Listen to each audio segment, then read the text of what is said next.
mengisi hampa dalam jiwaku. Terasa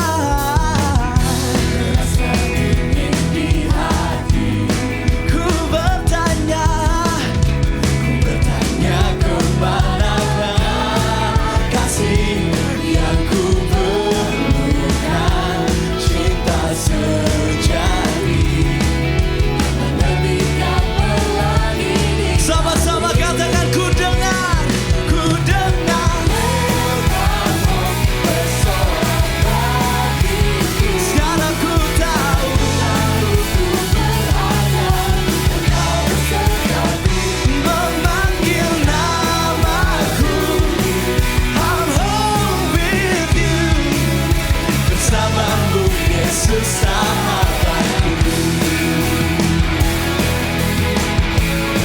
We love you Jesus. Sama-sama katakan terasa dingin di hati. Ku bertanya kemana kasih yang ku perlukan, cinta sejati.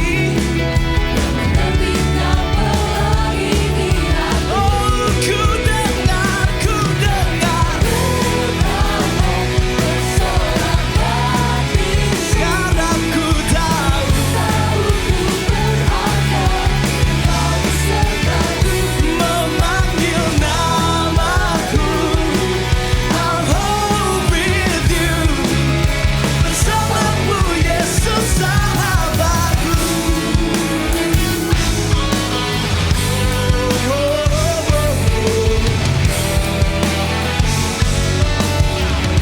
Sama-sama angkat tanganmu, katakan ku dengar kamu bersorak batinku. Amin. Ku dengar sekarang ku tahu kau besertaku memanggil namaku. I'm home with you, Bersamamu Yesus sahabatku. bersama. Bersamamu Yesus sahabatku.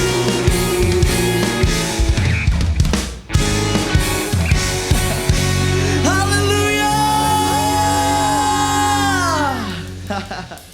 Siapa yang masih semangat buat memuji Tuhan, boleh lambaikan tangannya di rumah. Asik, Mar.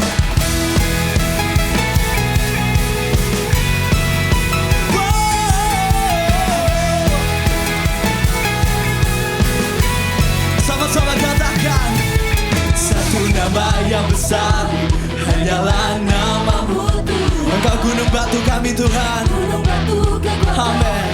Hanyalah namamu, dia tak terbatas.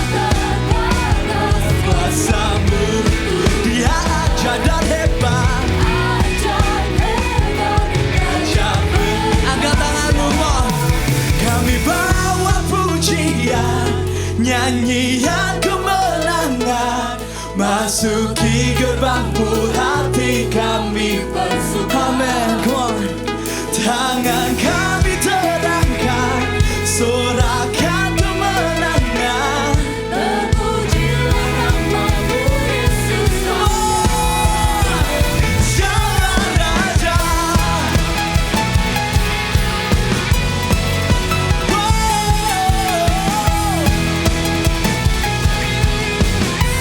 Sekali lagi katakan satu nama yang besar,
Masuki gerbangmu hati kami bersuka cita ya Tuhan.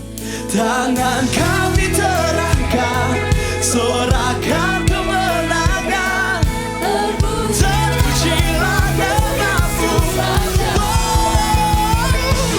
Kami bawa pujian, nyanyian kemenangan. Masuki gerbangmu hati kami. Kami angkat tangan kami, oh tangan kami terangkat, sorakan kemenangan. Terpujilah namamu Yesus Raja. Segala raja, segala raja. Katakan Yesus, Yesus kau raja. Haleluya. Shalom Augers, selamat datang di ibadah AUG Jabodetabek. Saya ingin menyambut kalian yang baru pertama kali join di ibadah kami. Welcome home, selamat datang di ibadah AUG Jabodetabek. Bagi kami, gereja bukan cuma gedungnya aja, tapi juga kita yang ada di dalamnya. Untuk itu saya ingin ajak kalian join komunitas kecil kami yang kami namakan Connect Group. Karena bagi kami, gereja bukan gedungnya aja dan itu juga bicara tentang kita yang ada di dalamnya. Kita saling bertumbuh, kita saling menguatkan, kita saling membantu. Untuk itu diperlukan Connect Group. Dan kalian bisa hubungi nomor telepon gereja yang ada di layar kalian untuk kalian bisa join ke Connect Group. Dan dengan segera kami akan menghubungi kalian ke Connect Group terdekat. Karena Connect Group di masa-masa COVID ini sedang online, berarti dengan mudah kalian bisa join bersama kami dengan Connect Group online.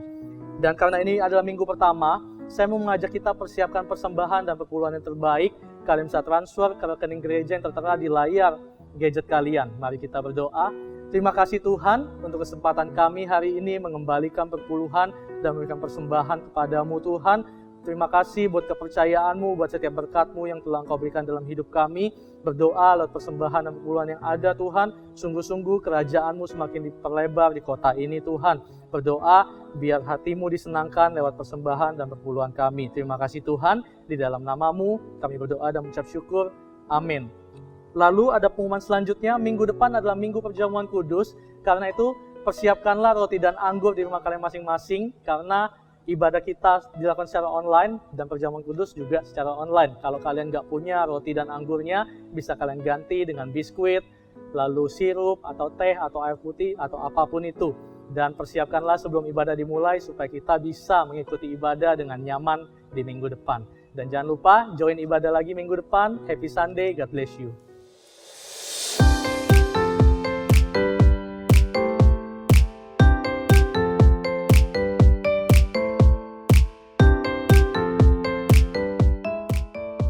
Shalom Army of God, gimana kabar kalian semua yang pastinya luar biasa di dalam Tuhan dong? Balik lagi bersama dengan gue Ren di Army of God News, ingin menyambut kalian semua yang baru pertama kali melihat tayangan ini. Welcome home, welcome to Gereja Muar Sharon Jabodetabek. Nah, untuk kamu yang belum tergabung di dalam sebuah komunitas kami yang bernama Connect Group, kami ingin mengundang kalian semua untuk tergabung di dalamnya. Caranya gimana? Untuk kamu yang berada di Jakarta dan sekitarnya, hubungi Instagram @gmsjakartabarat. Atau untuk kamu yang berada di Tangerang dan sekitarnya, langsung hubungi @gmstangerang. Gampang kan? Nah, udah penasaran seminggu ke depan ada news apa aja? Check this out!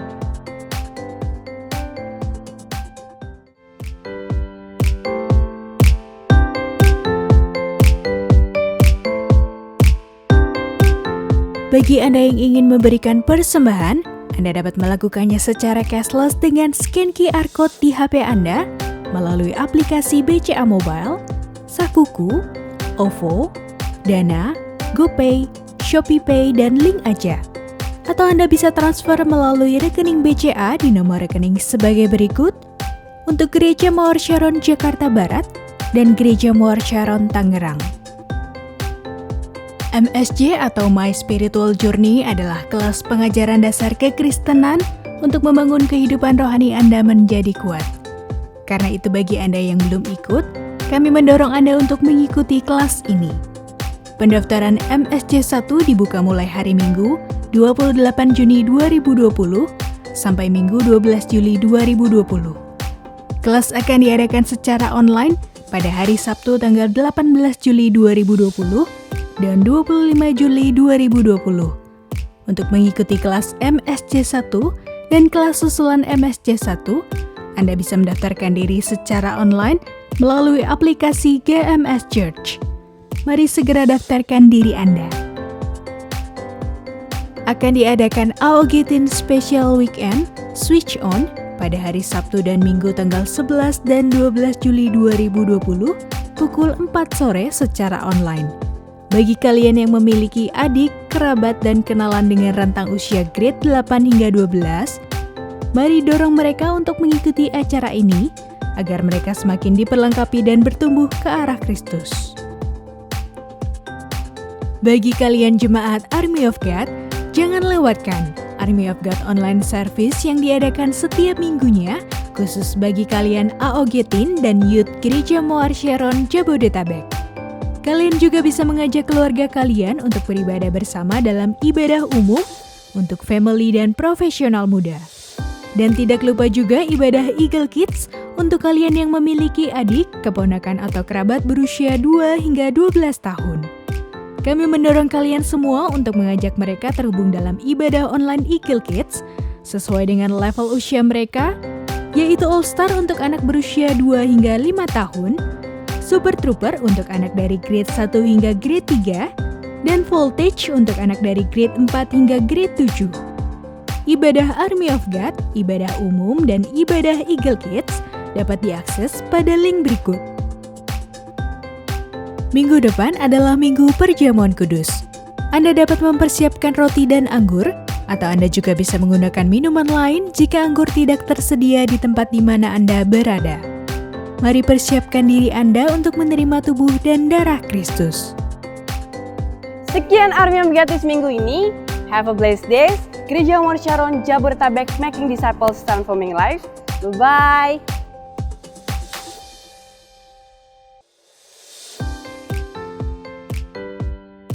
And God bless you. Making disciples, transforming lives.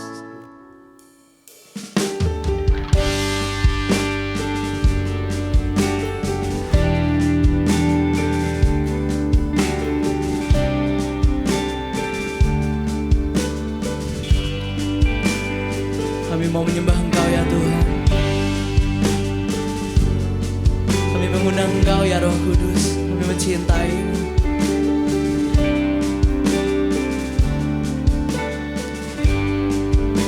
Well, let's sing, I love you my Lord.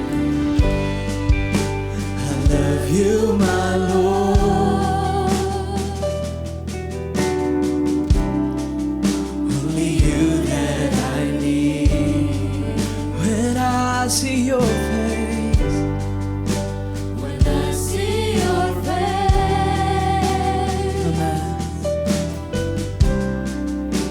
my life has been changed. I'm longing for you. I'm longing for you.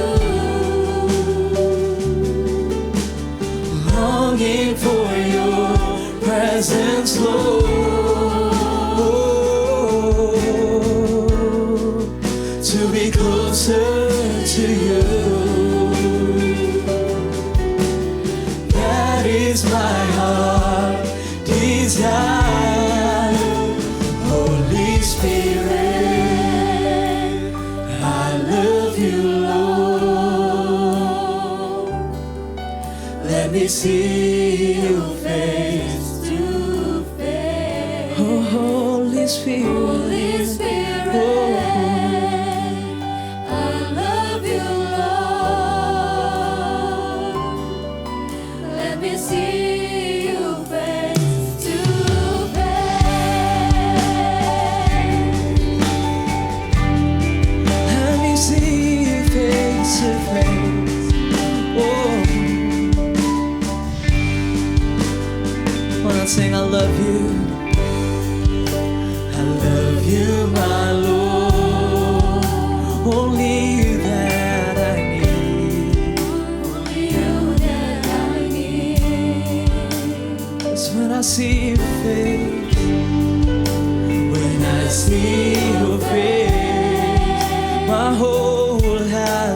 changed. My life has been changed. I'm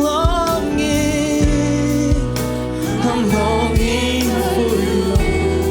I'm longing for your presence. Longing for your presence, Lord. To be closer to you. That is my heart's desire. That is my heart. Oh, desire. Holy Spirit, I love you, Lord. Let me see you face to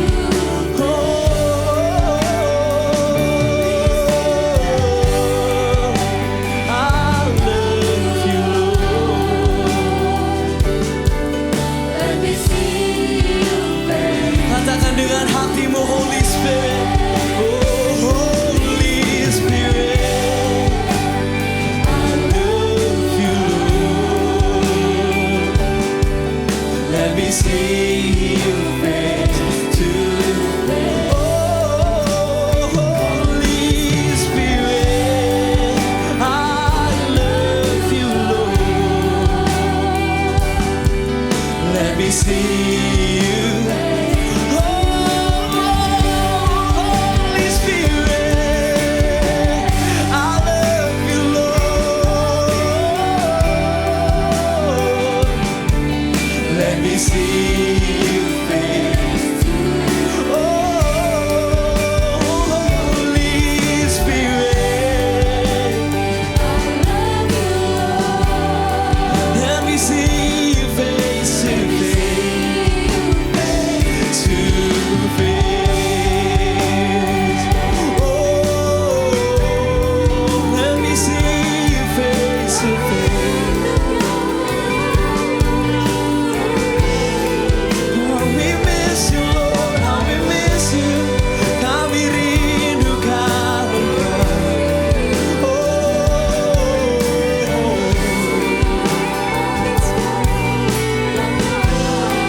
Kami haus akan Engkau, kami rindukan Engkau, kami rindu pribadimu Tuhan.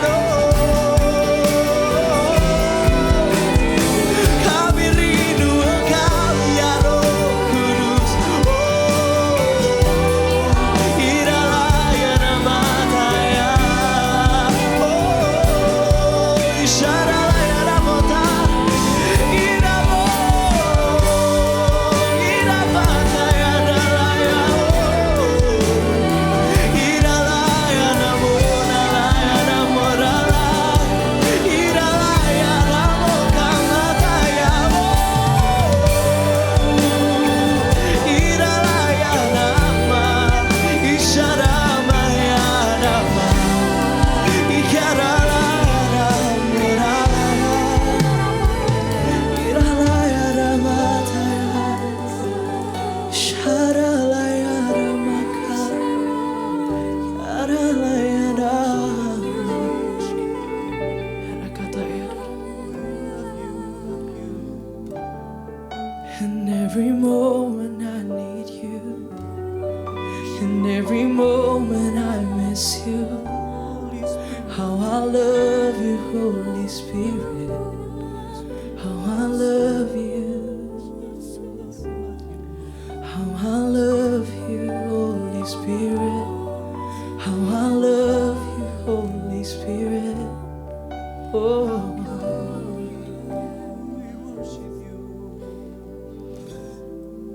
Kami mengundang Engkau di dalam hati kami, di dalam rumah kami, di dalam keluarga kami. Oh, datang dan jamalah, berajaranlah sekarang. Kami rindukan Kau, Holy Spirit. I love you, me see you face to face. And Holy Spirit, I love you, Lord.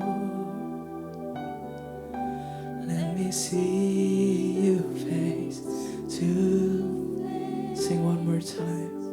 Holy Spirit, I love you, Lord. Katakan dengan kerinduanmu. Let me see you face to face. And Holy Spirit, I love you, Lord. Let me see you face to face.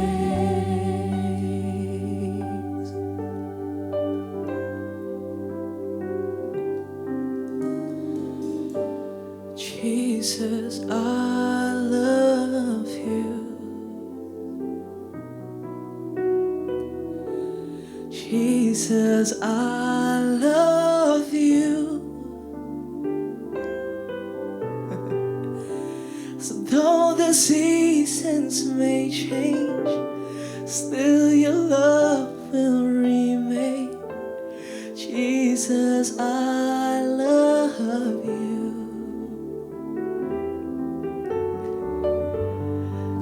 Jesus, I love you. Jesus, I love you. Hear the cry of my heart. Know every word is true. Jesus, I love you.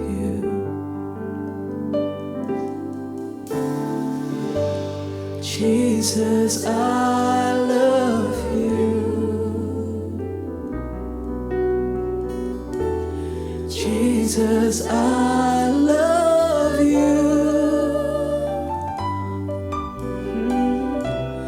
Though the seasons may change, still your love will remain.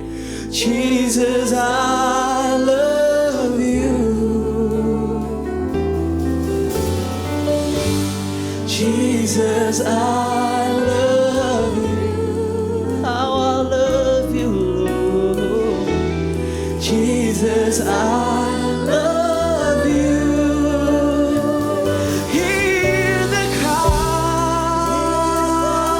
of my heart. Know every word is true. Jesus, oh, say Jesus, I love you.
Jesus, I love you. Kami mengasihi-Mu Tuhan. Though the seasons may change, Setiap musim dalam kehidupan kami, love will kami mengasihi-Mu ya Allah. Jesus, I love Bahwa kami masuk dalam perjumpaan pribadi bersama dengan-Mu Tuhan. Jesus, I love We love you Jesus. Yes, we love you. Jesus, I love you. Thank you Tuhan. Hear the cry, Thank you Jesus. Thank you Jesus. know every word is true. Jesus, I love you. Hear the cry of my heart, Lord. Hear the cry of my heart. Know every word is true. Jesus, I love you. Sekali lagi katakan, hear the cry of my heart. Hear the cry of my heart. Know every word is true. Jesus, I love you. Yes. Thank you Tuhan. Thank you hari ini Tuhan. Kalau kami masih bisa beribadah, kami masih bisa menyembah-Mu Tuhan. Biarkan firman-Mu datang buat setiap kami. Biarkan firman-Mu berbicara buat setiap kami. Kami mau mendengar firman-Mu Tuhan. Seperti Maria yang duduk di bawah kaki Yesus. Kami mau mendengar-Mu. Apa kata Tuhan buat hidup kami. Thank you Tuhan, pimpin kami, berkati ya Tuhan. Dalam nama Yesus kami berdoa dan mengucap syukur. Haleluya. Amin. Oke, thank you praise and worship. Silakan kembali.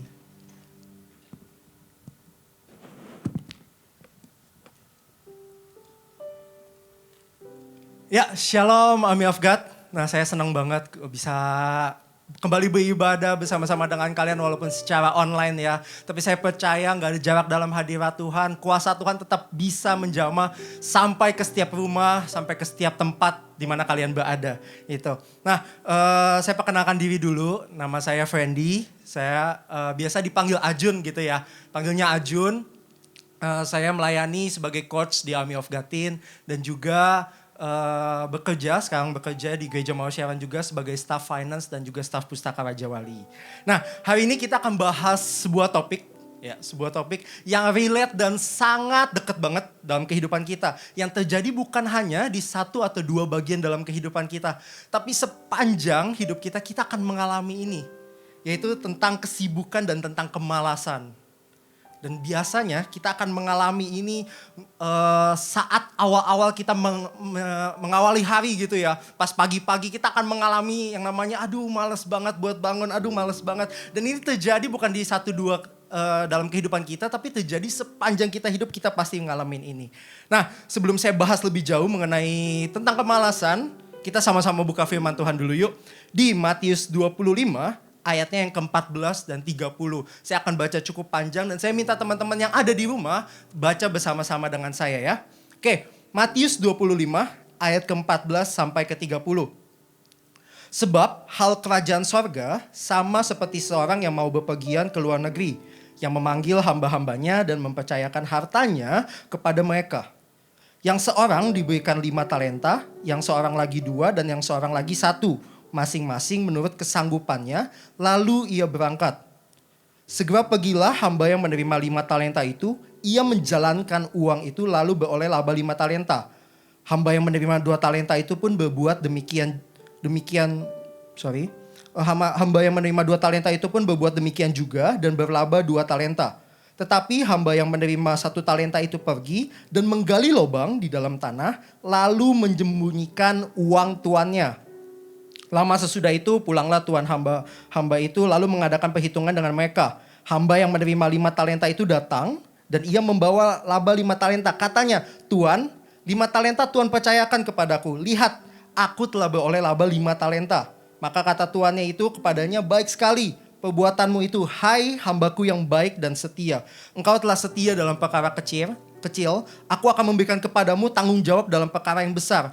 masuklah dan turutlah dalam kebahagiaan Tuanmu. Lalu datanglah hamba yang menerima 2 talenta itu, katanya, Tuan, 2 talenta Tuan percayakan kepadaku. Lihat, aku telah beroleh laba 2 talenta. Maka kata tuannya itu kepadanya, baik sekali perbuatanmu itu, hai hambaku yang baik dan setia. Engkau telah setia memikul tanggung jawab dalam perkara kecil, aku akan memberikan kepadamu tanggung jawab dalam perkara yang besar. Masuklah dan turutlah dalam kebahagiaan Tuanmu.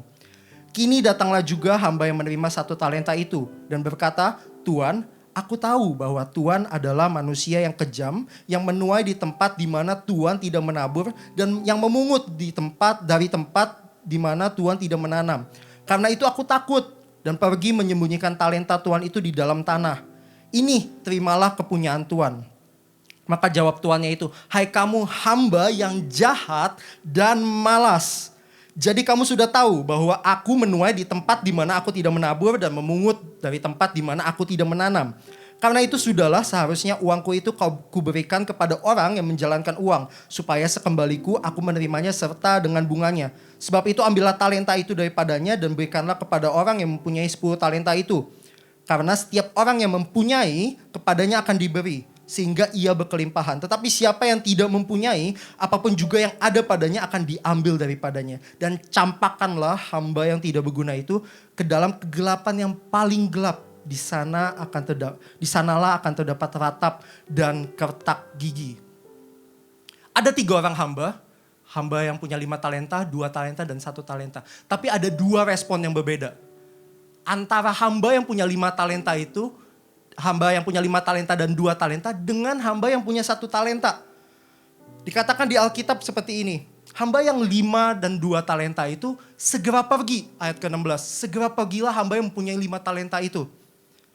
Dia langsung pergi dan melakukan tanggung jawab yang diberikan sama tuannya. Sedangkan hamba yang punya 1 talenta, apa yang dia lakukan? Dia juga pergi sih, tapi dia menggali lubang dan menyembunyikan talenta yang diberikan sama tuannya, yang dipercayakan sama tuannya ke dalam tanah tersebut dan tidak mengerjakannya sama sekali. Gitu.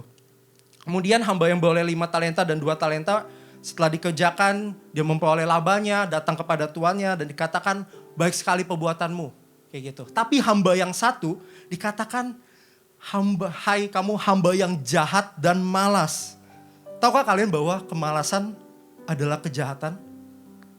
Kemalasan tidak menyenangkan hati Tuhan. Dan kemalasan tidak berkenan di hadapan Tuhan. Dikatakan di firman Tuhan ayat ke-30, kepada hamba yang tidak berguna itu dicampakkan ke dalam kegelapan yang paling gelap. Di sanalah akan terdapat ratap dan kertak gigi. Tapi seringkali kita menganggap justru kemalasan itu terkesan baik dan normal ya. Terkesan biasa aja gitu. Dan seringkali kita tuh menoleransikan hal ini. Kayak malas ya udahlah. Karena emang ada di sekitar kita dan banyak kejadiannya kayak gitu. Itu terjadi dan itu hal yang lumrah terjadi. Tapi bukan berarti hal yang biasa terjadi adalah hal yang benar. Bukan berarti karena kita biasa melakukan hal itu menjadi benar di hadapannya Tuhan. Dosa kemalasan itu sama dengan dosa yang lain. Hanya dosa lain adalah dosa karena melakukan, tapi kemalasan adalah dosa karena tidak melakukan. Mari kita baca ayatnya. Yakobus 4 ayat ke-17. Jadi jika seseorang tahu bagaimana ia harus berbuat baik, tetapi ia tidak melakukannya, ia berdosa. Hamba yang 1 tahu gak? Kalau dia harus melakukan apa yang dipercayakan sama tuannya. Dia tahu dengan jelas. Bahkan dia punya teladan. Dia punya teman hamba yang punya 5 talenta dan 2 talenta mengerjakannya. Dia bisa lihat temannya ngelakuin itu. Tapi apa yang dia putuskan? Dia tahu dia berbuat baik. Tapi yang dia putuskan adalah dia menggali lubang dan menyimpannya dan tidak mengerjakannya. Dia memilih untuk tidak melakukan apa yang Tuhannya percayakan. Itu hamba yang 1 talenta. Dan kita mau bahas dosa itu berasal dari kata hamartia dalam bahasa Yunani dan kata khata dalam bahasa Ibrani.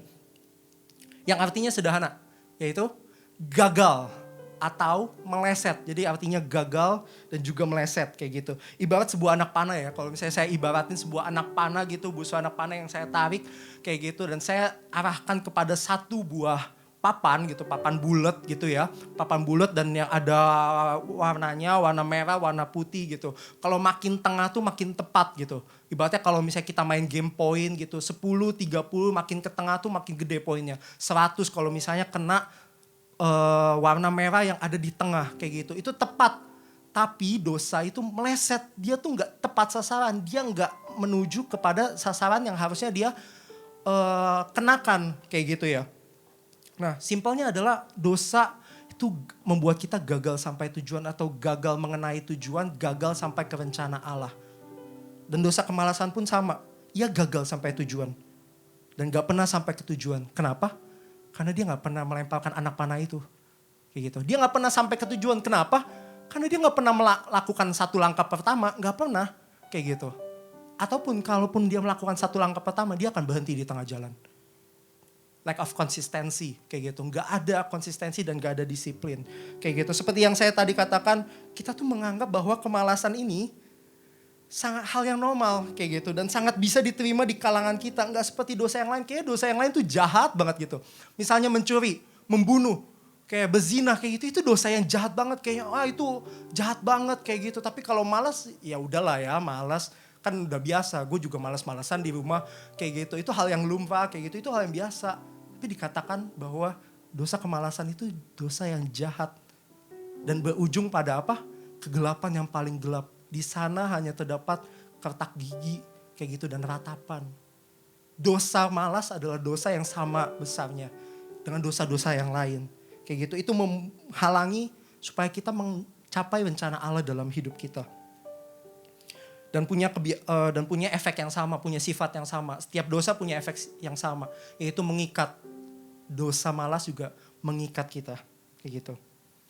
Mari sekarang kita belajar apa yang dikatakan Alkitab tentang kemalasan. Kita akan banyak belajar dari Amsal.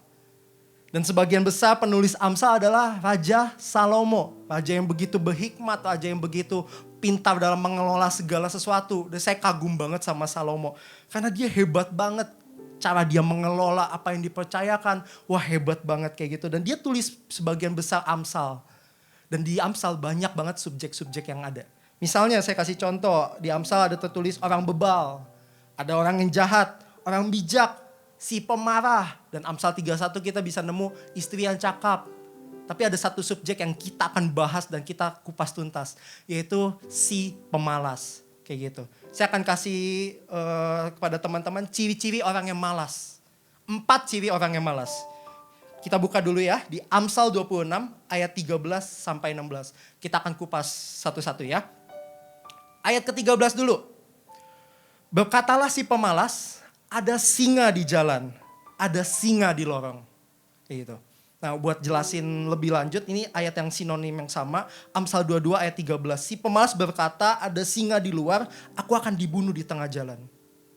Berkatalah si pemalas. Gitu. Seringkali Alkitab tuh menggunakan perumpamaan, teman-teman. Sebenarnya simpelnya adalah, si pemalas tuh gak mau kerja. Dia menggunakan singa sebagai alasan untuk tidak bekerja. Dia menggunakan alasan apapun supaya dia tidak melakukan pekerjaan itu. Kayak gitu, itu merupakan alasan yang dibuat sama si pemalas. Dan pertanyaannya, apa alasanmu untuk tidak melakukan sesuatu? Seringkali kita punya alasan-alasan tertentu.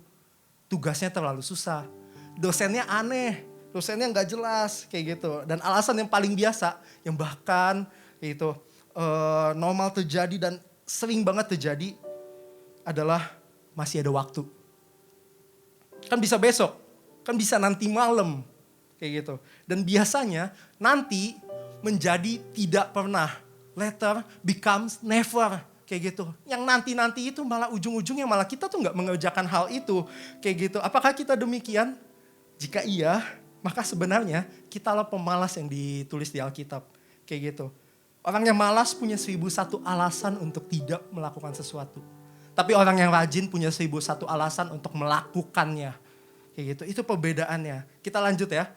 Lanjut, ayat yang kedua, ayat ke-14, Amsal 26 ayat 14. Seperti pintu berputar pada engselnya, demikianlah si pemalas di tempat tidurnya.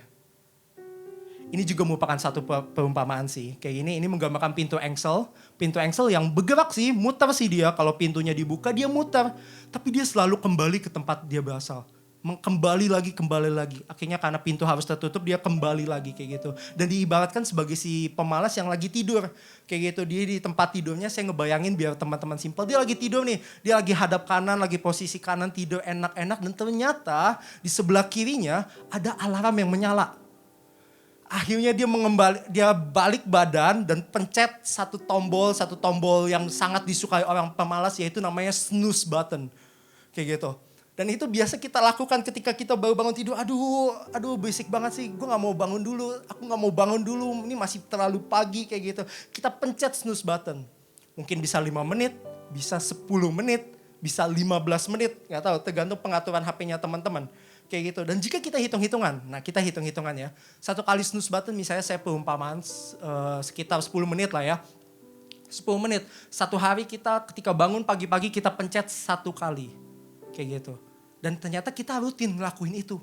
Kita rutin selama 30 hari, berarti kita pencet 30 kali snooze button, yang satu snooze buttonnya adalah 10 menit. Artinya dalam 30 hari kita menghasilkan 300 menit, yaitu 5 jam. Kayak gitu. Kita memberikan ekstra 5 jam untuk tambahan jam tidur. Gitu. Untuk tidak melakukan apa-apa, untuk menunda melakukan sesuatu. Gitu. Poin yang kedua adalah orang yang malas adalah orang yang menyia-nyiakan waktu. Kau gak menghargai waktu, orang yang malas tuh gak menghargai waktu. Dia menyia-nyiakan setiap kesempatan yang ada. Ya udahlah bisa nanti, bisa besok. Gitu. Orang yang malas adalah orang yang menyia-nyiakan waktu. Yang pertama tadi orang yang malas adalah orang yang selalu beralasan. Yang kedua orang yang malas adalah orang yang menyia-nyiakan waktu. Dan yang ketiga, di ayat ke-15 saya bacakan buat teman-teman. Si pemalas mencelupkan tangannya ke dalam pinggan, tetapi ia terlalu lelah untuk mengembalikannya ke mulutnya. Nah ini buat saya unik sih, maksudnya Amsal ini unik banget. Dan terkesan kok kayak lebay ya. Ibaratnya pinggan itu ibaratnya piring teman-teman. Dia menaruh tangannya, mencelupkan tangannya ke dalam piring. Maksudnya satu gapu, ada makanan di dalam piringnya, dia taruh, dia pakai gapu untuk ngambil makanannya. Tapi dia terlalu lelah buat balikin ke dalam mulutnya. Capek gitu, terlalu capek untuk balikin ke mulutnya. Kayak gitu. Saya mikir apa ya, maksudnya emang selebay itu kasih pemalas yang tertulis dalam Alkitab. Tapi enggak.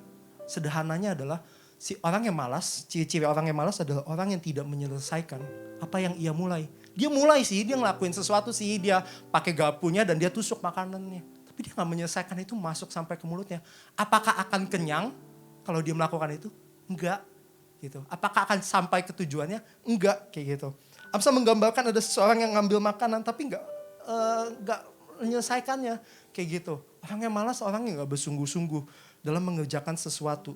Selalu setengah-setengah dan enggak berniat buat nyelesainnya. Dan sehingga secara jelas bahwa orang yang malas enggak pernah mendapatkan hasil yang maksimal karena setengah-setengah, gitu. Setiap mimpi, setiap keinginan, setiap resolusi yang kita inginkan cuma kita lakukan secara setengah-setengah. Kita ingin kurus, tapi kita lakukan di diet dan itu cuma berjalan 3 hari pertama. Iya sih, diet sih, kayak gitu. Tapi percayalah 3 hari pertama tidak akan mendapatkan hasil yang maksimal, kayak gitu. Impian kita gak akan tercapai untuk kalau kita lakukan cuma berapa persen, kayak gitu. Sesuatu tidak mungkin terjadi kalau kita nggak melakukannya dengan konsisten dan disiplin. Dan orang malas adalah orang yang lack of discipline, lack of consistency, gitu. Dia lemah banget untuk disiplin, dia lemah banget untuk konsisten untuk mengerjakan segala sesuatu, kayak gitu. Ya, orang yang malas adalah orang yang tidak menyelesaikan apa yang ia mulai. Ayat keempat, ayat ke-16, ciri-ciri keempat. Orang yang malas lebih suka berimajinasi dibanding melakukan. Kita baca ayatnya. Si pemalas menganggap dirinya lebih bijak dari 7 orang yang menjawab dengan bijaksana. Teman-teman pernah dengar gak ada orang yang ngomong kayak gini? Sebenarnya jika aku bekerja keras seperti dia, aku akan jauh melampaui dia. Atau jika aku yang main gitu ya, misalnya dalam satu pertandingan di pinggiran lapangan ada yang ngomong kayak gitu dalam satu game gitu. Jika aku yang main, tentu aja tim itu akan menang. Kayak gitu. Coba kalau gue yang main, wah menang pasti kayak gitu. Berapa 3-0 kayak gitu. Dan seringkali saya berjumpa dengan orang-orang yang seperti ini kayak gitu. Di sekolah, di tempat olahraga kayak gitu. Dan tahu gak, biasanya yang ngomong kayak gini siapa? Orang yang gak main. Orang yang ada di cadangan. Orang yang cuma menonton dan cuma kritik. Kayak gitu. Orang yang ada di cadangan belakang kayak gitu. Seperti ini, tipe seperti ini tuh bermulut besar tapi gak mau berusaha untuk meraihnya. Kayak gitu, cuma ngomong doang kayak gitu. Nah ketika saya baca ini saya tuh keinget satu quotes yang ada di media sosial. Dan teman-teman harusnya pernah lihat juga kayak gitu. Banyak di media sosial yang berkata kayak gini, orang malas adalah orang yang akan lebih sukses. Kenapa? Karena mereka akan menemukan cara yang termudah untuk meraih sesuatu. Karena mereka malas, mereka akan pikir gimana caranya untuk nyampe tapi dengan effort yang paling dikit. Kayak gitu. Saya pikir dulu, oh iya ya benar juga ya. Tapi sampai ke sini saya makin mikir lagi, saya makin lihat lingkungan saya kayak gitu. Saya curiga bahwa orang yang mengeluarkan statement ini orang yang halu gitu. Orang yang berimajinasi doang kayak gitu. Saya nggak pernah lihat tuh ada orang malas yang berhasil. Saya ujung-ujungnya malah, saya ngerasa ya bahkan orang yang keluarin statement tadi, yang orang yang malas ada orang yang sukses, adalah orang yang malas kayak gitu. Sebenarnya dia mikir, oh iya orang malas ada orang yang sukses. Padahal dia tuh cuma berimajinasi kalau dia akan sukses. Kondisinya adalah dia belum sukses. Orang yang malas cenderung mempunyai banyak keinginan tapi nggak mau melakukan sesuatu kayak gitu. Orang yang malas lebih suka berimajinasi, lebih suka menginginkan sesuatu. Nggak ada yang salah sih dengan menginginkan sesuatu, tapi dia nggak mau melakukannya. Kebanyakan orang berpikir bahwa kemalasan adalah kurangnya keinginan atau motivasi. Enggak. Amsal bilang, Amsal 13 ayat 4. Hati si pemalas penuh keinginan, tetapi sia-sia. Sedangkan hati orang rajin diberi kelimpahan. Kenapa? Hati si pemalas penuh dengan keinginan, tapi sia-sia hasilnya. Padahal dia udah melakukannya, dia ya at least melakukan sedikit lah. Tapi sia-sia, kenapa? Karena dia gak setia dalam mengerjakannya. Orang yang malas gak mau terlibat dalam proses. Gak mau melanjutkan pekerjaannya sampai selesai. Malas lah di tengah jalan. Ini mah udah gak bakal selesai nih. Wah ini terlalu susah sih. Di luar kapasitas aku, di luar kapasitas gua. Kayak gitu. Sebenarnya penyebab kemalasan sederhana. Mereka mencintai kenyamanan lebih daripada yang lain. Mereka menginginkan kenyamanan lebih daripada yang lain. Mereka ingin kurus. Tapi mereka lebih suka nyaman. Mereka lebih suka makan, ya udah tidur. Habis makan tidur lebih nyaman, kayak gitu. Mereka mau olahraga, tapi bergerak banyak. Nggak kayak gitu. Malas lah, terlalu malas. Kayak gitu. Mereka lebih mencintai kenyamanan dibanding mencintai tujuannya. Kayak gitu. Mereka lebih menginginkan kenyamanan dibanding menginginkan goal-goal yang mau dia capai. Karena itu nyaman buat mereka. Karena itu gak beresiko sama sekali. Mereka menginginkan kenyamanan karena gak ada resikonya. Nyaman aja, enak aja yang udah biasa dia lakukan. Kayak gitu. Dan ujung-ujungnya akan kemana? Ujung-ujungnya akan masuk ke dalam satu zona yang namanya zona nyaman. Dan tahu apa yang akan terjadi jika kita masuk dalam zona nyaman? Saya akan kasih dua hal yang terjadi dalam zona nyaman. Yang satu, tidak ada pertumbuhan. Yang dua, tidak ada keajaiban. Saya explain dulu yang pertama. Yang terjadi dalam zona nyaman. Yang pertama, tidak ada pertumbuhan. Zona nyaman tidak akan membawa pertumbuhan. Zona nyaman membuat seseorang enggan mencoba. Zona nyaman tidak mau membuat perubahan. Oleh sebab itu mereka yang tinggal dalam zona nyaman tuh menolak masukan. Menolak evaluasi, menolak kritik. Mereka gak mau dikritik, mereka gak mau terima masukan. Kayak gitu. Zona nyaman adalah musuh besar pertumbuhan. Dan orang malas hidup di dalamnya. Orang yang malas hidup di dalam zona nyaman. Yang kedua, yang pertama tidak ada pertumbuhan, yang kedua tidak ada keajaiban. Pernahkah kau berpikir kalau misalnya Petrus tidak melangkah keluar dari perahu, apakah ia akan berjalan di atas air? Apa yang akan terjadi jika Musa tidak membawa bangsa Israel keluar dari Mesir? Apakah mereka akan diselamatkan? Apakah bangsa Israel akan melihat laut merah terbelah? Apakah mereka akan melihat keajaiban-keajaiban, tiang awan, tiang api, kayak gitu? Apakah mereka akan melihat itu? Enggak. Kalau mereka tetap tinggal dalam perbudakan di Mesir, mereka tinggal dalam zona nyaman, mereka enggak akan melihat itu. Apa yang akan terjadi jika Nuh ternyata mengikuti apa kata orang. Ya udahlah, nggak usah buat kapal. Kayak gitu. Apa yang terjadi jika Nuh tidak membuat kapal? Nuh dan keluarganya nggak akan selamat dalam air bah. Air bah itu musibah yang merupakan mujizat. Orang tuh bisa selamat tuh mujizat kayak gitu. Karena itu tinggi banget kayak gitu. Dalam zona nyaman nggak ada keajaiban. Kenapa? Karena nggak ada ketaatan. Nggak ada langkah yang diambil. Orang yang malas tinggal dalam zona nyaman tidak akan pernah melihat keajaiban yang Tuhan berikan. Nah, jika kita dari tadi nih, kita udah bahas banyak banget mengenai kemalasan. Kenapa sih kemalasan menjauhkan kita daripada Tuhan? Kenapa kita akan sekarang kita akan membahas bagaimana untuk keluar dari kemalasan. Sebenarnya ada banyak cara dan setiap orang punya cara yang unik sih, punya cara yang masing-masing. Tapi saya akan memberikan 4 cara untuk keluar dari kemalasan. Yaitu secara ringkas yaitu dengan menjadi orang yang busy. Menjadi orang yang busy. Tapi sebelum itu disclaimer dulu, saya mau menjelaskan bahwa sibuk ini ada 2 tipe orang. Yang pertama, tipe sibuk yang pertama gitu ya. Ada sibuk tapi yang melakukan hal yang tidak berguna. Kita baca di 2 Tesalonika 3 ayat yang ke-11. Saya akan bukakan buat teman-teman. 2 Tesalonika 3 ayatnya yang ke-11.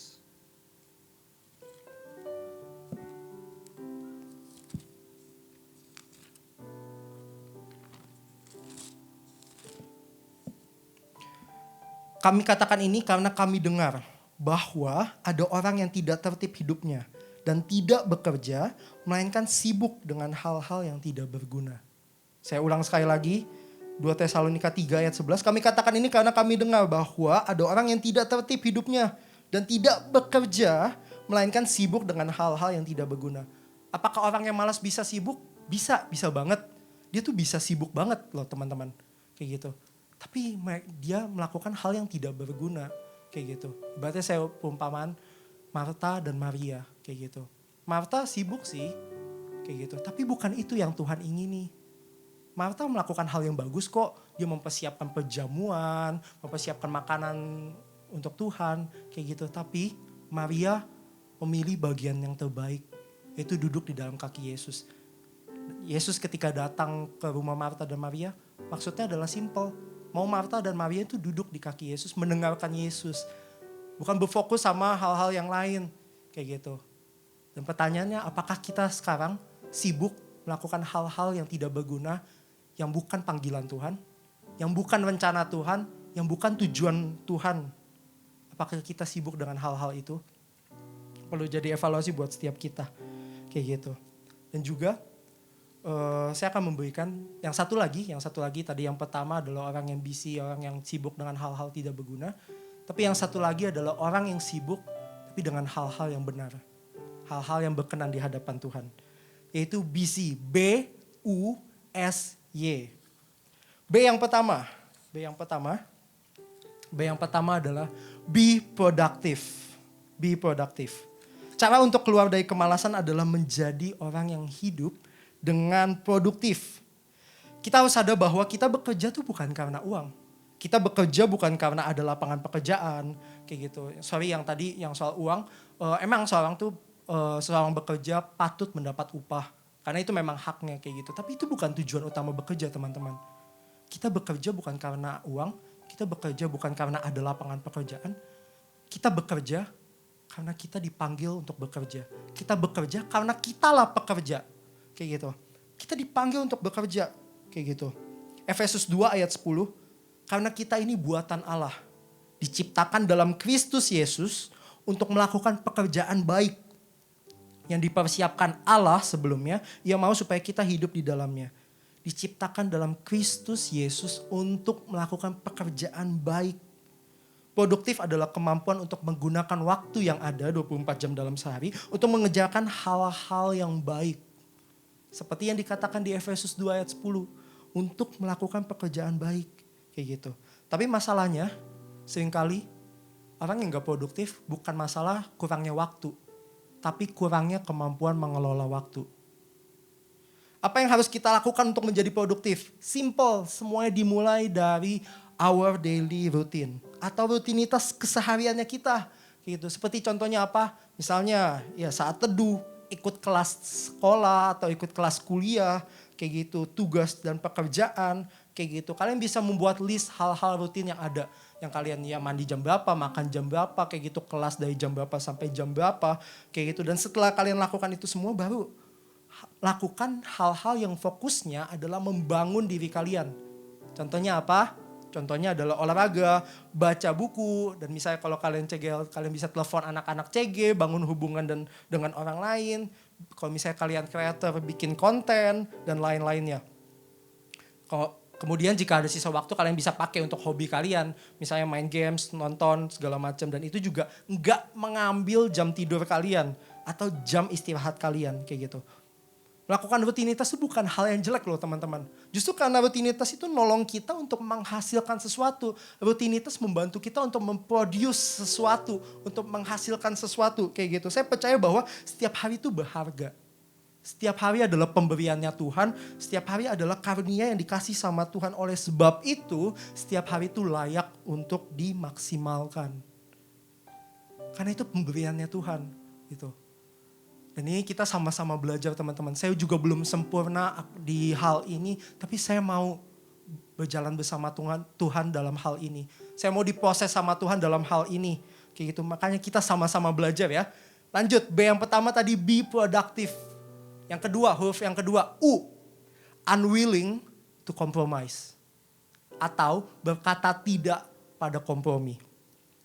Kompromi itu merupakan hal yang ada di dekat kita. Banyak orang tuh yang ngadepin ini semua. Aduh harus kompromi apa enggak ya. Kayak gitu. Tapi pada dasarnya orang malas lah yang paling sering melakukan kompromi.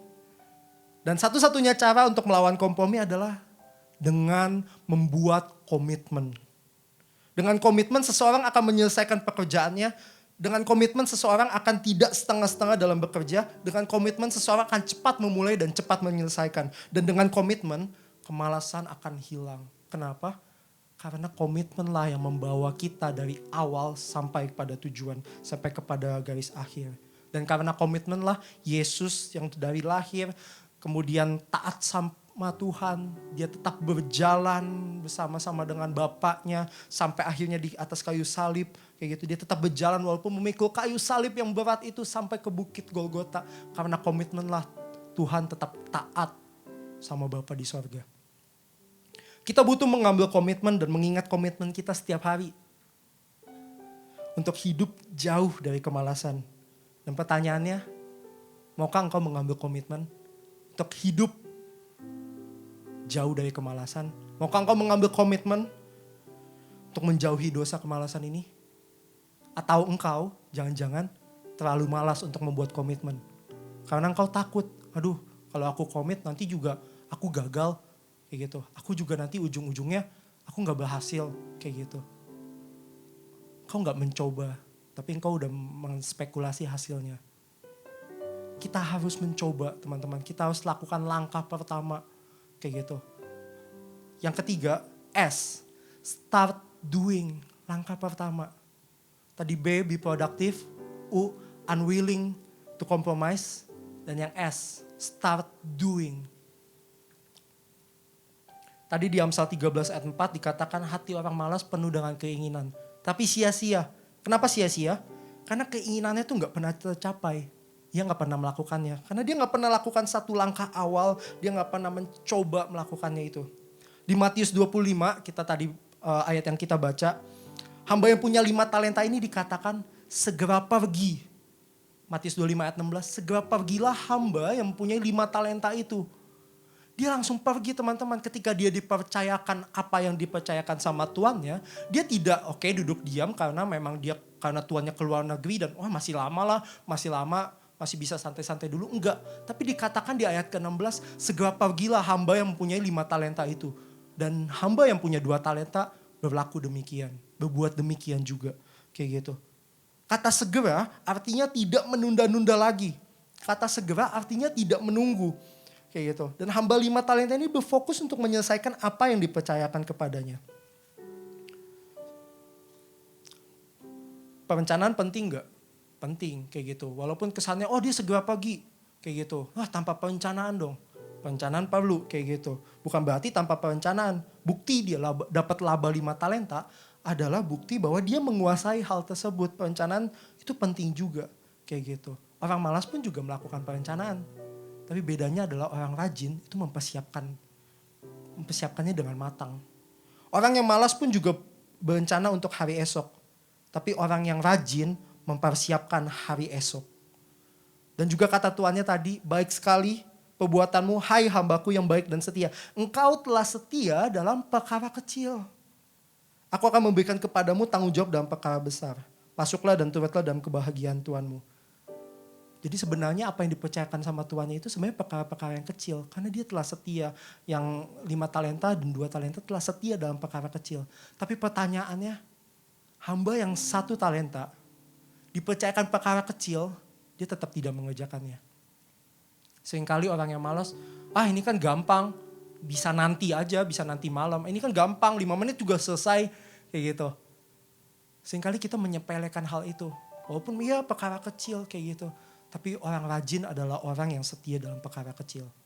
Maupun perkara besar. Segala perkara yang dihadapkan kepada orang yang rajin, pasti akan diselesaikan. Berhenti beralasan. Berhenti hanya ingin. Start doing. Aduh kendalanya ini. Aduh banyak kendala kok. Ada ini, ada ini. Just do it. Lakukan aja. Dan mulailah bekerja. Mulailah melangkah. Kayak gitu. Karena engkau gak akan sampai ke tujuan. Karena 1000 langkah pertama selalu dimulai dari 1 langkah kecil. 1 langkah pertama. Dan yang terakhir, youth community. Tadi B, be productive. U, unwilling to compromise. S, start doing. Dan yang terakhir, Y, youth community. 1 Korintus 15 ayat 33. Janganlah kamu sesat.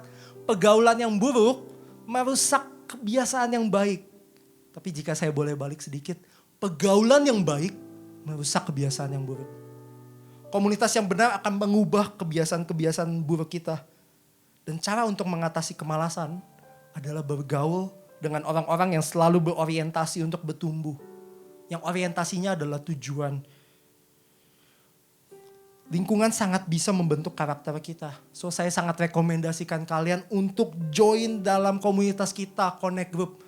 Komunitas yang fokusnya adalah bertumbuh, komunitas yang fun kayak gitu. Bahas Alkitab, kita juga fokusnya adalah untuk bertumbuh, connect satu sama lain, bangun hubungan satu sama lain kayak gitu. Dan bertumbuh dengan cara yang seru kayak gitu. Jangan berpikiran kalau misalnya bosan lah kayaknya hal-hal yang rohani tidak menarik. Kata siapa teman-teman? Justru hal-hal rohani yang sangat kita butuhkan dalam kehidupan kita dan sangat diperlukan untuk daily routine kita. Kayak gitu, bagaimana kita rajin dalam segala sesuatu, bagaimana kita maksimal dalam segala sesuatu. Firman Tuhan ajarkan banyak hal, kayak gitu. Dalam CG kita bisa bahas banyak ayat, misalnya contoh yang paling berpengaruh dalam hidup saya. Kolose 3:23, dan saya hafalkan sampai hari ini. Apapun juga yang kamu perbuat, perbuatlah itu dengan segenap hatimu, seperti untuk Tuhan dan bukan untuk manusia. Saya masih ingat ketika saya mau malas-malasan gitu ya. Saya keinget ayat yang dibahas di CG. Kayak gitu apapun juga. Artinya ketika gue melakukan sesuatu, ketika aku melakukan sesuatu. Aku tuh lakukan bukan buat manusia loh. Tapi aku lakukan buat Tuhan. Masa buat Tuhan setengah-setengah? Enggak, aku mau lakukan yang maksimal buat Tuhan. Di komunitas, di saya, kami punya LC gitu. Saya punya leader-leader yang cegel-cegel gitu. Dan kami lakukan LC setiap hari Kamis malam kayak gitu. Dan di LC itu kami punya disiplin. Kami akan, ketika LC kami akan bahas buku yang kami baca. Ada yang sebelumnya, aduh kok aku gak pernah baca buku kayak gitu. Saya paksa teman-teman, saya paksa baca buku harus, kita tuh harus fokus sama bertumbuh kayak gitu dan sebagainya kayak gitu. Dan akhirnya dia rela-relain udah akhirnya baca, akhirnya beli buku dan akhirnya baca kayak gitu. Fokusnya adalah pertumbuhan, fokusnya adalah menguatkan satu sama lain dengan cara yang seru. Kami sambil video call, sambil ngobrol segala macam. Oh dapat ini nih, dapat ini dan sebagainya. Itu semua terjadi di komunitas yang sehat, namanya Connect Group. So, buat teman-teman yang belum join, saya berharap teman-teman bisa kontak ke nomor yang ada di news sebelumnya, kayak gitu untuk join dalam CG. Ya, amin. Saya akan ulang sedikit hal-hal yang dapat membuat kita keluar dari kemalasan, yaitu busy, B-U-S-Y, yaitu B menjadi be produktif, kayak itu menjadi orang yang produktif, menjadi orang yang tidak mau untuk berkompromi, menjadi orang yang mulai melakukan, dan Y, menjadi orang yang terlibat dalam komunitas yang sehat. Dan saya percaya banget teman-teman, komunitas yang sehat itu sangat berpengaruh buat hidup kita. Yang B tadi, be productive. U, unwilling to compromise. S, start doing. Dan Y, youth community. Itu ya. Oke, be productive, berfokus untuk menghasilkan sesuatu setiap hari sebagai bentuk menghargai hari yang telah Tuhan beri. Unwilling to compromise, mengatakan tidak pada kompromi dan mulai membuat komitmen di hadapan Tuhan. Start doing, kerjakan apa yang dipercayakan. Hal kecil, hal besar. Apapun itu, mulailah melangkah. Dan youth community berjalan bersama dengan komunitas sehat yang berfokus untuk bertumbuh. Dan terakhir, kita baca di Titus 2 ayat ke-14. Saya akan bacakan buat teman-teman. Titus 2 ayat ke-14. Yang telah menyerahkan dirinya bagi kita untuk membebaskan kita dari segala kejahatan dan untuk menguduskan dirinya suatu umat kepunyaannya sendiri yang rajin berbuat baik. Ketika Yesus menyerahkan dirinya di kayu salib bagi kita, dia membebaskan kita dari segala kejahatan. Dan tahu dikatakan di sini, dan untuk menguduskan bagi dirinya, dia memisahkan satu umat, kepunyaan dia, yaitu kalian, saya dan kalian, kita bersama. Menguduskan suatu umat, kepunyaannya sendiri, yang rajin berbuat baik. Ketika Yesus mati, Yesus mengalahkan segala kuasa dosa, termasuk kuasa kemalasan, termasuk dosa kemalasan. Dia mempersiapkan satu umat kepunyaan sendiri yang rajin berbuat baik. Dia mencabut dosa kemalasan dan memberi kita satu kemampuan untuk rajin berbuat hal yang baik dan benar. Artinya kuasa itu udah dicabut dalam hidup kita. Dan sisanya berarti kemalasan adalah keputusan kita. Kemalasan itu lahir dari keputusan. Dan pertanyaannya, apakah engkau mau tetap tinggal dalam kemalasan? Apakah engkau mau tetap tidak melakukannya, tetap setengah-setengah dalam melakukannya? Apakah engkau mau tetap tinggal dalam kemalasan, atau engkau mau menjadi orang yang busy? Busy yang benar tentunya. Saya percaya hari ini adalah momen yang paling tepat di mana kita mengambil komitmen di hadapan Tuhan. Saya undang praise and worship bisa naik ke atas panggung. Maukah engkau hari ini membuat komitmen di hadapan Tuhan? Kita sama-sama belajar. Tapi saya percaya Tuhan menghargai proses. Tuhan mencintai proses. Dia tahu kita gak akan sanggup tanpanya. Dia tahu kita kan gak akan mampu tanpa Tuhan. Maukah engkau melibatkan Tuhan? Saya percaya ketika Dia menyertai kita saat memulai, Dia juga yang akan menyertai kita sampai selesai. Kau takut komitmenmu akan berjalan, oh ya aku takut kok ketika aku berkomitmen, aku takut di tengah jalan aku akan berhenti. Hey, Tuhan yang menemani engkau ketika engkau memulai, Dia juga yang akan menemani setiap proses-prosesnya sampai komitmen itu tercapai, sampai selesai. Jangan takut buat berkomitmen. Dan pertanyaannya, maukah engkau berkomitmen hari ini? Kemalasan adalah sebuah keputusan. Dan apakah engkau hari ini mau memutuskan untuk tidak malas, untuk berbuat rajin, untuk melakukan sesuatu bagi Tuhan, karena setiap hari berharga di hadapan Tuhan. Mari kita sama-sama nyanyikan satu lagu yuk. Kita sama-sama sembah Tuhan, kita sama-sama tinggikan nama Tuhan. Kau telah ubah hidupku jadi baru. Yes, ya Tuhan. Tiada kata terlukiskan syukurku. Kau telah ubah hidupku jadi indah. Kini ku hidup hanya untuk menyenangkan-Mu.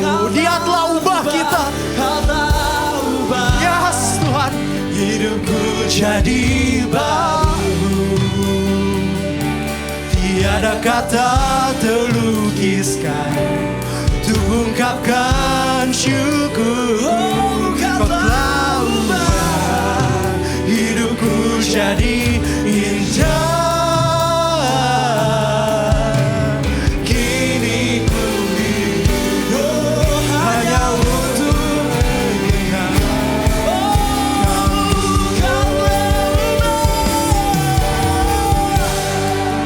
Hidupku jadi baru. Tiada kata terlukiskan untuk ungkapkan syukurku. Kau telah ubah hidupku jadi indah. Kini ku hidup hanya untuk menyenangkanmu. Kau telah ubah hidupku jadi baru. Tiada kata terlukiskan untuk ungkapkan syukurku.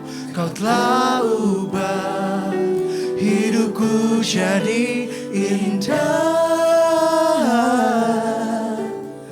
Kini ku hidup hanya untuk menyenangkanmu. Kau telah ubah Ya Tuhan, hidupku jadi baru. Kau yang telah mengubah kami. Tiada Kau mati di atas kayu salib buat setiap terlukiskan. kami.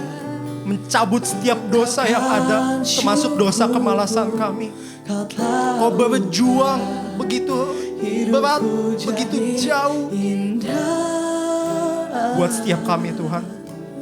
Kini ku hidup Pakai kami untuk hanya menyenangkan-Mu. untuk menyenangkan. Pakai kami untuk menyenangkan-Mu.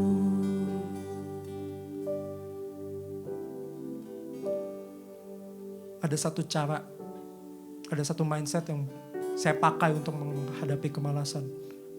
Bagaimana saya bisa malas kalau Tuhan selalu berjuang buat hidup saya? Bagaimana saya bisa malas membayangkan betapa beratnya kayu salib yang dibawa oleh Tuhan Yesus? Bagaimana saya bisa malas bahwa segala yang diperbuat Yesus bukan buat dirinya, tapi untuk saya? Bagaimana saya bisa tetap hidup dalam kemalasan kalau Yesus yang begitu berjuang dalam hidupnya, mati di atas kayu salib buat hidup saya? Dan apakah saya bisa hidup malas setelah Yesus begitu berjuang buat hidup saya? Gak bisa, saya gak sanggup, saya gak mau.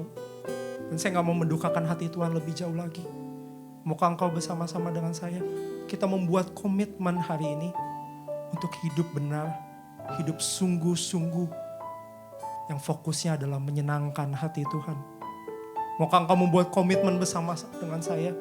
Jika engkau mau, dimanapun kau berada, dalam setiap rumah mau kau duduk, berdiri dan sebagainya, kau bisa taruh tangan di hatimu seperti ini. Dan kita nyanyikan dengan lembut ya. Hidupku jadi baru. Ya.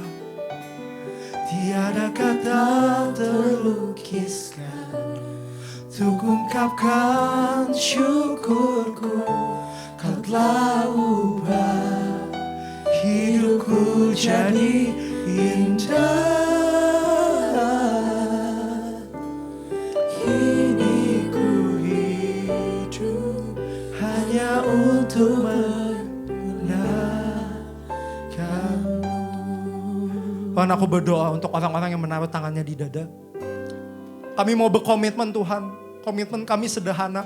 Kami mau hidup sungguh-sungguh di hadapan Tuhan. Kami mau hidup dengan benar. Kami mau jadi orang yang rajin bekerja bagimu. Rajin untuk hidup benar bagimu Tuhan. Kami berkomitmen hari ini kami memberikan, kami mempersembahkan hidup kami. Fokus kami sederhana. Berkomitmen untuk menyenangkan hati Tuhan. Pakai setiap orang yang menaruh tangannya di dada Tuhan. Pakai setiap orang.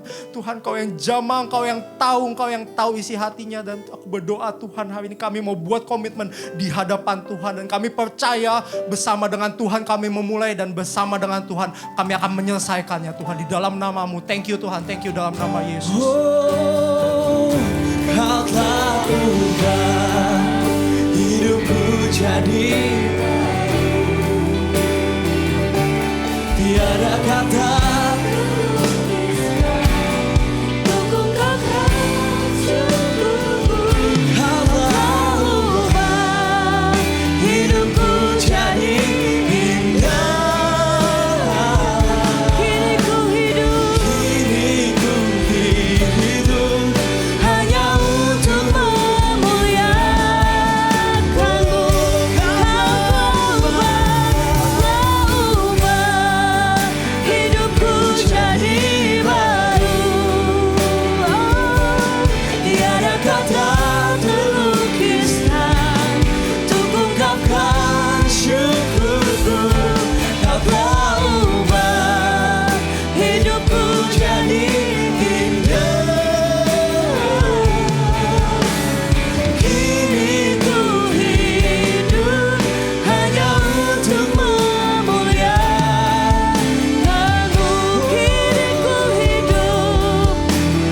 Kini ku hidup hanya untuk memuliakan-Mu.